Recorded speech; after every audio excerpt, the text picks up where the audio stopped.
ওই, বল। তোকে একটা কথা বলার ছিল। বল। আসলে আচ্ছা, তোর কি বাড়িতে যাওয়ার সময় কোনো সমস্যা হয়েছে? বাড়িতে গিয়েছিস ঠিক মতো? হুম তাহলে সমস্যা কি? কি হয়ে জান, কি হয়েছে তোর?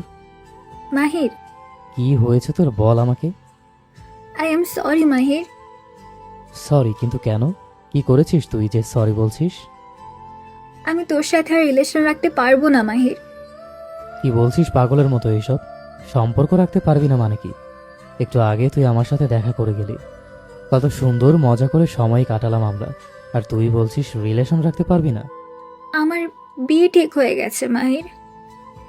মাত্র 3 ঘন্টা আগেও তুই আমার সাথে ছিলি, তখন তো কিছু বলিসনি আমাকে।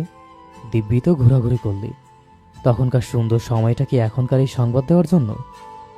যখন তোর সাথে ছিলাম তখন এইসব কিছু আমি নিজেও জানতাম না, তাহলে তোকে কিভাবে বলবো মাহির? এই 3 ঘন্টায় তোর বিয়ে ঠিক হয়ে গেল? মানে বিয়ে কি কোনো ছেলের হাতের মোয়া মেঘা, যে চাইলেও আর হয়ে গেল কোনো কথাবার্তা ছাড়াই? মাহির তুই শান্ত হ, এত হাইপার কেন হচ্ছিস? তুই করাচ্ছিস।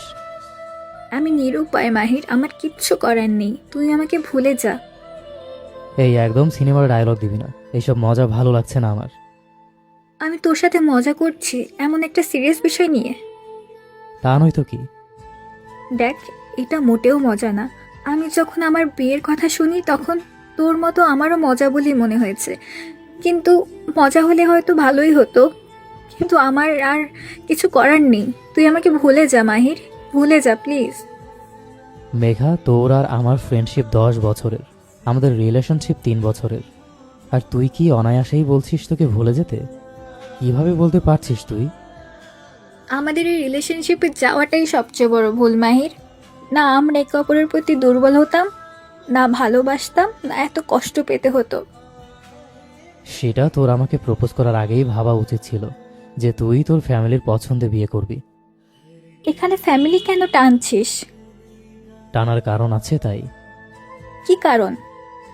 কারণ তাদের কথাই তুই বিয়ে করছিস তাই। আমাকে কেউ জোর করেনি এই বিয়ের জন্য। তাহলে কেন রাজি হয়েছিস তুই বিয়েতে? কারণ আমি যদি না করতাম তাহলে আমার মা বাবা কষ্ট পেত। হ্যাঁ, আমি যে কষ্ট পাচ্ছি সেটার কি হবে মেঘা? জানি না। আমার কষ্টটা তোর চোখে লাগে না তাই না? তোর মা বাবার কষ্ট হবে দেখে তুই আমাকে ছেড়ে অন্য কাউকে বিয়ে করতে রাজি হয়ে গেলি, অথচ আমি তোর আপন হতে পারলাম না বলে আমাকে তোর ইমোশনের গোনাই ধরলি না, তাই না মেঘা? মেঘা, তুই না আমার বেস্ট ফ্রেন্ড, বল তাহলে তুই কি করে পারিস আমার মনে এভাবে আঘাত করতে? তুই তো আমাকে সেই কবে থেকে চিনিস বল? তুই তো জানিস আমি হারানোর ব্যথা সহ্য করার ক্ষমতা রাখি না, তাহলে বারবার কেন আমাকে এই ব্যথা দিস তুই? মাহির প্লিজ। কি প্লিজ? তোর পরিবার জানে না তুই আমাকে ভালোবাসিস? তাহলে কেন তোর বিয়ে অন্য জায়গায় ঠিক হলো, কেন বল? কারণ আমার পরিবারের কেউ তোর কথা জানতো না। মানে? আমি কখনো বলিনি। মানে আমাকে বলতো, বোকা আসলে কে, আমি না তুই? জানি না। কিন্তু আমি জানি। কি জানিস তুই? আসলে বোকাটা আমি, জানিস, কারণ আমি তোকে বিশ্বাস করেছি। তাই তো কি সুন্দর 3 ঘন্টায় বিয়ে ঠিক হলো, সেটাই তুই রাজি, আবার আমার সাথে এতদিন নাটক করে গেলি। কি সুন্দর অভিনয় তোর মেঘা। মাহির তুই কিন্তু আমাকে অপমান করছিস। হ্যাঁ, করছি তোকে অপমান, কারণ তুই ওঠারই যোগ্য। মাহির, চিৎকার করবি না একদম, চোরের মায়ের বড় গলা মানায় না মিস মেঘা। একটা মানুষের মন কিভাবে এত নৃশংসভাবে হত্যা করতে পারলি তুই? আমি নিষ্ঠুর তাই পেরেছি। কেন এতদিন খেললি আমাকে নিয়ে? আমি তোর বয়ফ্রেন্ড হওয়ার অনেক আগে থেকেই তোর বেস্ট ফ্রেন্ড, তাই বল? তোর বেস্ট ফ্রেন্ডের প্রতি এতটুকুও মায়া হয়নি তোর? যার সাথে তুই 10টা বছর কাটিয়েছিস, তার জন্য একটুও সহানুভূতি হয়নি তোর? কেন আমার সাথে এমন করলি মেঘা? কেন আমার মনে গত 3 বছর ধরে একটু একটু করে সাজানো স্বপ্নটা তুই ভাঙলি? কারণ স্বপ্ন স্বপ্নই হয়, এটা বাস্তব কখনোই সম্ভব না। সেই স্বপ্ন সত্যি করার লোভ কেন জাগালি আমার মনে? স্বপ্নটা তোর ছিল আর দায়টা আমার। আমার সেই স্বপ্নটা তোকে ঘিরে। আমাকে নিয়ে স্বপ্ন আমি দেখতে বলেছি তোকে মাহির? তাহলে কেন সেদিন আমাকে প্রপোজ করেছিস তুই? তোকে আমি প্রপোজ করিনি, তুই আমাকে করেছিলি। করেছিলাম, কিন্তু তুইও তো আমার প্রপোজাল অ্যাকসেপ্ট করেছিলি। সেইটাই সব থেকে বড় ভুল ছিল। আমি কি তোকে জোর করেছিলাম?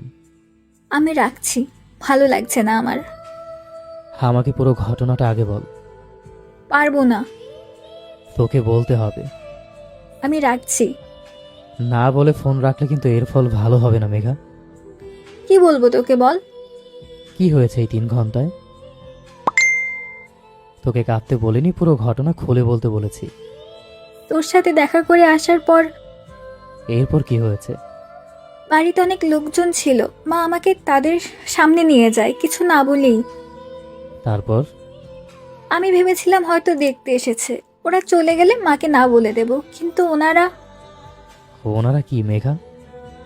ওনারা আমাকে একদম আংটি পরিয়ে দিলেন, সাথে বিয়ের দিন তারিখও ঠিক করে ফেলেছেন। অথচ আমি এটার বিষয়ে কিছুই জানি না। মাকে অনেকবার তোর কথা বলতে চেয়েছি, কিন্তু আমার মা আমার একটা কথাও শুনেননি।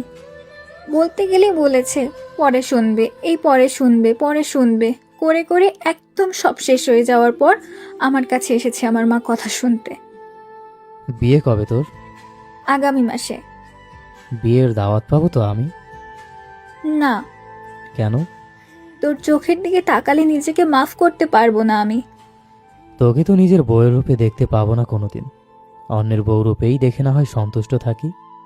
একদম দেবদাস হতে আসবি না মাহির।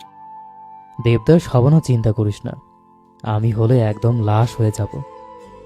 এখন যদি সামনে পেতাম না, তোর ওই সুন্দর গালগুলো থাপড়িয়ে লাল করে দিতাম বেয়াদব। উল্টাপাল্টা কথা বললে তোর সাথে আর ফ্রেন্ডশিপ রাখবো না। আমাদের ফ্রেন্ডশিপ চাইলেও তুই ভাঙতে পারবি না, এইটা আমাদের ভালোবাসার চেয়েও শক্ত। আমিও চাই আমাদের এই বন্ধুত্ব টিকে থাক, এইটা যেন কোনো কারণে না ভাঙে, যেন কোনো একদিন দেখা হলেও বন্ধুর পরিচয়ে কথা বলতে পারি। ভাঙবে না, কোনো দিন ভাঙবে না। পারলে মাফ করে দিস। বাদ দে, আর সরি। সরি কেন? তোকে অনেক উল্টোপাল্টা কথা বলেছি তার জন্য। বাদ দে। হুম। আচ্ছা, আজ রাখছি। হুম। ভালো থাকিস, আর এগুলো নিয়ে একদম টেনশন করবি না। হুম। বাই। ভালো থাক, নতুন জীবনের জন্য শুভকামনা রইল আমার পক্ষ থেকে। থ্যাঙ্কস। মেঘা, বল।